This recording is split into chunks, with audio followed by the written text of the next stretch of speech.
Well, I think when we talk about holy places, one of the things that comes to mind for me is the children of Israel wandering through the desert. It kind of takes us back to our roots.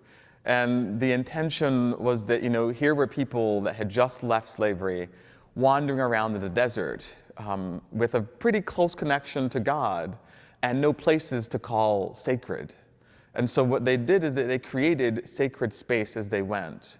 So their sacred space was, a tent that you could pack up and move. And so the sacred space wasn't a sacred place. It was really a space that could be moved and transformed into what they needed at the time. And so for me, the sacred is really something that we take with us, a little bit like packing up our tent and going. And our churches, our holy places, are just a little bit more permanent tents, but we, the people of God, the worshipers, are the ones who actually take up the tent and leave with it. So to me, the sacred is a little bit of everything out there, but we designate sacred places as our sacred spaces when we get together. Well, holy simply is another way of kind of saying set apart, that we put it aside for a specific use. For instance, if you walk into most churches, you'll see a font, and generally there's water in it. Well, the water in that font is no different than the water that you would, say, take a shower with, or wash your hands, or wash your car.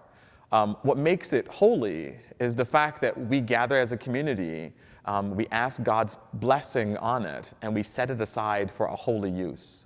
So it becomes holy by the setting aside of God's people to be what we say it is. The water that we use in the font, it comes from the same tap that you use at home. But what makes it sacred is that we're taking the common and making it holy. As Christians, that's kind of what we do when we gather on Sunday mornings. I mean, the bread and the wine that we share, we say it's the body and blood of Christ, but it's the same bread or the same wine that you could go buy at Costco or Meijer or something like that. What makes it sacred is the community coming together and setting it aside, consecrating to be set aside, to be, for us, the bread to eternal life and Christ's blood. So most of the hardware and the stuff in church are simply everyday, common, ordinary things set aside for a specific sacred purpose, much like we are.